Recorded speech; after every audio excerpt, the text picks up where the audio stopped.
65 ఏండ్లున్న కోదండరాం సార్కి ఉద్యోగం ఇచ్చారు. ఉద్యోగం ఊడిపోయినా సరే మళ్ళీ పిలిచి పిల్లనిస్తున్నట్టు ఉంది ఆయన కథ. పండ్లు ఊడిపోయిన రియాజ్ సార్కి మళ్ళీ ఉద్యోగం ఇచ్చారు. ఇప్పుడు అందరికీ ఉద్యోగాలు ఇస్తున్నారు, మరి నిరుద్యోగులకు ఇవ్వరా? 34 ఏండ్ల లోపు ఉన్న వాళ్ళే నిరుద్యోగులు. ఇదంతా మీరు కష్టపడ్డదంటే బూరదలో పోసిన పన్నీరే.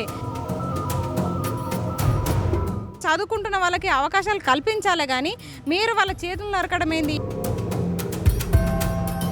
ఎవరైతే రేవంత్ రెడ్డికి సపోర్ట్ చేసిరో బస్సు యాత్రలు చేసి ప్రెస్ మీట్లు పెట్టి ఊరూరా తిరిగి అగ్రకులాల వర్గాలే నష్టపోతాయి. వాళ్ళకి ఏజ్ రిలాక్సేషన్ ఉండదు. 34 లోపే మీరు జాబ్ కొట్టుకోవాలి. అట్లాంటప్పుడు మీరు రానప్పుడు మీరు నష్టపోతున్నారు. మరి మీరు రేవంత్ రెడ్డి మీకే నష్టం చేస్తున్నాడు, మీ కులాలకే నష్టం చేస్తున్నాడు కదా. మరో తెలంగాణ ఉద్యమాన్ని తలపించే విధంగా ఈ నిరుద్యోగుల ఆవేదన సభలు కానీ ఆవేదన యాత్రలు కానీ అన్నీ కూడా జరుగుతాయి. కాంగ్రెస్ పార్టీ కండువా తీస్తే అసలు రేవంత్ రెడ్డి అనే పర్సన్ సీఎం పదవికి అన్ఫిట్.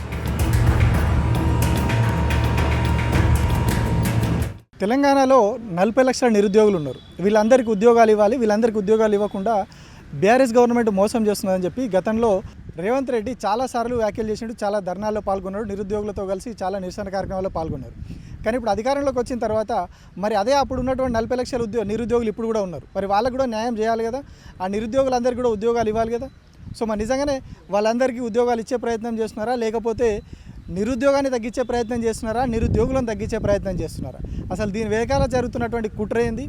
ఈ వ్యవహారం అంతా చాప కింద నీరులా జరుగుతున్నటువంటి ఈ వ్యవహారం అంతా మనం అడిగి తెలుసుకుందాం. మనతో పాటు ఆస్మా ఉన్నారు, అడుగుదాం. అమ్మా, ఏం జరుగుతుంది అసలు? ప్రభుత్వం కుట్ర చేస్తున్న కుట్ర ఏంటిది? ప్రభుత్వం చేస్తున్న కుట్ర ఏంటంటే మీరు అన్నట్టు నిరుద్యోగుల్ని తగ్గించే ప్రయత్నం ఇది. అంటే వీళ్ళు అసలు నిరుద్యోగులు కాదు, మేము ఎవరైతే మేము అంటున్నామో 34 ఏండ్ల లోపు ఉన్న వాళ్ళే నిరుద్యోగులు. మీరు తెలంగాణ కోసం ఉద్యమాలు చేసిర్రా, లేకపోతే మీ రేవంత్ రెడ్డి కోసం, రేవంత్ రెడ్డిని సీఎం చేయడం కోసం ఉద్యమాలు చేసిర్రా, ఇదంతా మీరు కష్టపడ్డదంటే బూరదలో పోసిన పన్నీరే. మీరు ఎన్ని ఉద్యమాలు చేసినా వీళ్ళని కాంగ్రెస్ గవర్నమెంట్ని అధికారంలోకి తీసుకొచ్చినా సరే అది ఈరోజు వృధా ప్రయాస. మిమ్మల్ని అందరినీ పక్కన పెట్టేసి, ఎవరెవరైతే ఉద్యమాలు చేసిరో మిమ్మల్ని అందరినీ పక్కన పెట్టేసి ఫ్రెష్గా చదువుకున్న వాళ్ళకి ఈయన అవకాశం ఇద్దామని ఈయన ఇది.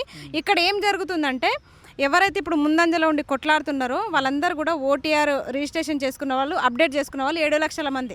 30 లక్షలలో 7 లక్షల మందే వీళ్ళు అప్డేట్ చేసుకున్నారు మొన్న డేట్ ఇచ్చినప్పుడు. అయితే వీళ్ళు ఏం చెప్తున్నారంటే అప్డేట్ చేసుకున్న వాళ్ళకి మాత్రమే అవకాశం ఉంది అంటున్నారు. మీరిచ్చే నిజంగా మీరు మొన్న టీజీపీఎస్సీ బోర్డు ద్వారా ఏం ప్రకటించారంటే 2500 పోస్టులకి మేము నోటిఫికేషన్లు అన్ని రకాల నోటిఫికేషన్లు ఇస్తాము అని. అసలు తెలంగాణ రాష్ట్రం మొత్తం కలిపితే 30-40 లక్షల మంది నిరుద్యోగులు ఉంటే 2500 పోస్టులు ఎందుకు సరిపోతాయి?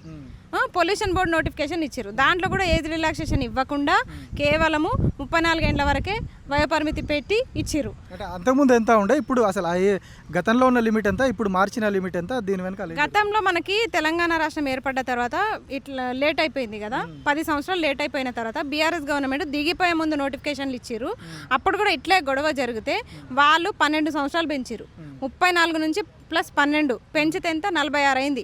46 ఏండ్ల వరకు ఉద్యోగాలు కొట్టుకోవచ్చు, చదువుకోవచ్చు, రాసుకోవచ్చు అనే అవకాశం ఉంది. అప్పుడు చాలామంది డిఎస్సిలో కానీ గురుకులాల్లో కానీ జనరల్ జేఎల్లో కానీ ఈ నోటిఫికేషన్లలో చాలామంది సీనియర్సే ఉద్యోగాలు కొట్టుకురు. ఎవరెవరైతే లాంగ్ ప్రిపరేషన్లో ఉన్నారో వాళ్ళంతా జాబ్స్ కొట్టుకొని వెళ్ళిపోయారు. మేము అనేది ఏంటంటే చదువుకుంటున్న వాళ్ళకి అవకాశాలు కల్పించాలి కానీ మీరు వాళ్ళ చేతులు నరకడం ఏంది? ఈ వయోపరిమితితోటి మీరు వాళ్ళ చేతులను కొట్టేస్తున్నారు, వాళ్ళకున్న అవకాశాలు మీరు తగ్గిస్తున్నారు. గత కొన్ని ఏండ్ల నుంచి పల్లెటూరు వదిలేసి వాళ్ళ గ్రామం నుంచి ఇక్కడికి వచ్చి వాళ్ళు పొట్ట చేతను పట్టుకొచ్చి ఇక్కడ ఉద్యోగాల కోసం చదువుకుంటుంటే ఈరోజు మీరు వాళ్ళ తల నరికేసే పరిస్థితి తీసుకొస్తున్నారు. అట్లాంటి వాళ్ళే చాలామంది ఆత్మహత్యలు చేసుకుంటున్నారు. ఇప్పుడు గతంలో కాంగ్రెస్ పార్టీ అధికారంలోకి రావడానికి మెజారిటీగా నిరుద్యోగులు కొట్లాడారు, బస్సు యాత్రలు చేసిరు, అన్నీ చేసిరు. సో ఇప్పుడు ఎవరైతే ఇప్పుడు ఈ పెట్టిన నిబంధన వల్ల 34 ఏళ్ల నిబంధన వల్ల మెజారిటీగా ఈ కాంగ్రెస్ పార్టీ కోసం గ్రామాలకు వెళ్ళి కొట్లాడిన వాళ్ళు, ప్రచారం చేసిన వాళ్ళే అవకాశాలు కోల్పోయే పరిస్థితి వచ్చింది కదా. చాలా మంది అదైతే వాస్తవం. చాలా మంది ఎవరైతే రేవంత్ రెడ్డికి సపోర్ట్ చేసిరో బస్సు యాత్రలు చేసి ప్రెస్ మీట్లు పెట్టి ఊరూరా తిరిగి మీడియా వాళ్ళు కూడా ఉన్నారు దీంట్లో, చాలా మంది ఉన్నారు. ఇప్పుడు మీడియా వాళ్ళంతా నిరుద్యోగులు కాదా? చాలా మంది, సగం మంది చదువుకుంటున్న వాళ్ళే దాంట్లో కూడా. ఏదో పొట్టకోటి కోసం ఒక మీడియాలో వర్క్ చేసుకుంటున్నారు, వాళ్ళు కూడా జర్నలిజం చేసి చదువుకుంటున్నారు. కానీ చాలామంది నిరుద్యోగులు మీడియా పరంగా కానీ బస్సు యాత్రల రూపంలో కానీ ప్రచారంలో కానీ సపోర్ట్ చేసిన నిరుద్యోగులందరూ కూడా ఈరోజు నష్టపోయే అవకాశం ఉంది. ఆ రోజు మమ్మల్ని వాడుకున్నారు, ఈరోజు మేము ఉద్యోగాలు అడిగేసరికి మా వయసుని కొంతమంది చాలామంది నిరుద్యోగుల వయసుని పెంచకుండా వాళ్ళకి అవకాశాలు కల్పించకుండా వాళ్ళ చేతులు కాళ్ళు నరికేసినట్టు చేస్తున్నారు మీరు. ఇప్పుడు దీన్ని చేయడం వల్ల 34 ఏళ్ళకు కుదించడం వల్ల మామూలుగా అయితే ఉద్యోగాలు ఇచ్చి నిరుద్యోగితం తగ్గియాలి, కానీ ఇప్పుడు ఉద్యోగాలు ఇచ్చే అవకాశమే లేకుండా తగ్గించి కుట్రలు చేసినట్టు కనిపిస్తుంది. వాస్తవమే, ఎందుకంటే ఇంతమందికి ఉద్యోగాలు ఇవ్వడం అసాధ్యం అని చెప్పేసి ఆయననే ఒక సభలు అన్నారు. అసాధ్యం అంటే మీరు కొన్ని ఇచ్చి తోటి నిరుద్యోగులు బాగుపడితే మాకు సంతోషం, కానీ మీరు ఉద్యోగాలే ఇవ్వకుండా మీరు మొత్తానికే మా లోపలనే ఇట్లా ఏరుతున్నారు అన్నట్టు కొంతమందిని. సీనియర్లను పక్కకు నూకేస్తారు, 34 ఏళ్ళ పైన ఉన్న వాళ్ళందరినీ కూడా పక్కన పెట్టేసి కేవలం ఆ 34 లోపు ఉన్న వాళ్ళకి మాత్రం ఉద్యోగాలు ఇస్తున్నారు.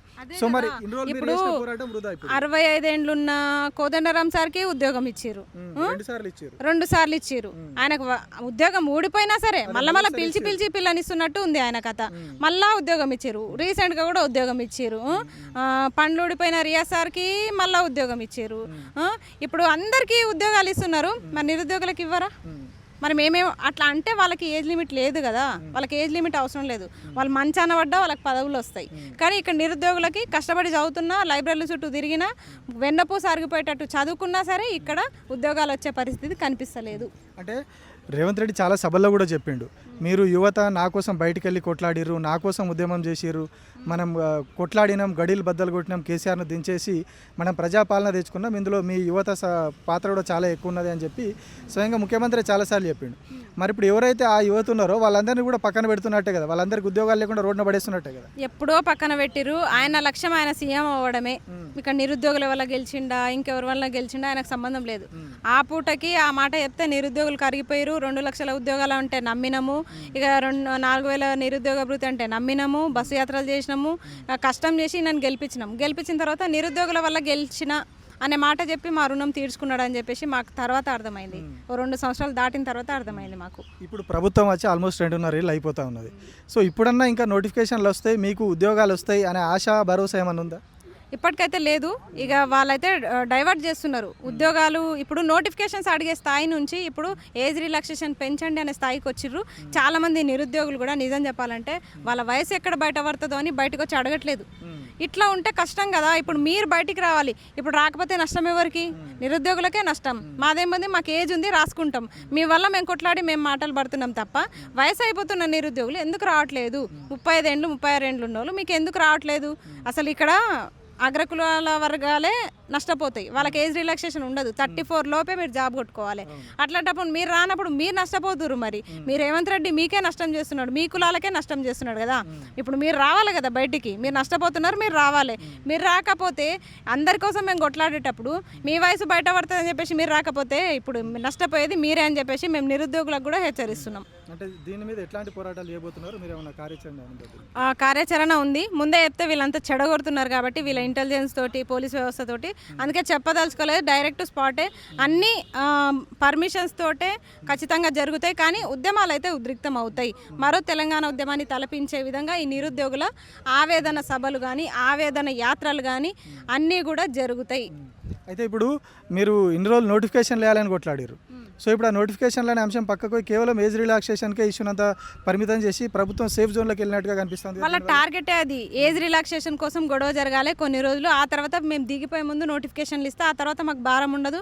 నెక్స్ట్ వచ్చేది మేము కాదు కదా, ఎట్లయినా వచ్చే ప్రభుత్వాలు ఏవైనా భారాన్ని భరిస్తాయి అన్నట్టు ఎగ్జామ్ పెట్టి వెళ్ళిపోతారు. ఎందుకు ఆయన చెప్తుండే నేనే 10 ఏళ్ళు ఉంటా అంటుండే, అట్లాంటి ఆయన ఎందుకు అట్లా వేస్తాడు అనుకుంటా? ఆయన 10 ఏళ్ళు ఎట్లుంటారో నాకు కూడా అర్థమైతలేదు. మరి ఆయన కాంగ్రెస్ పార్టీ వల్ల గెలిచిన ముఖ్యమంత్రి తప్ప మీరు కైసే కాంగ్రెస్ పార్టీ కండువా తీస్తే అసలు రేవంత్ రెడ్డి అనే పర్సన్ సీఎం పదవికి అన్ఫిట్.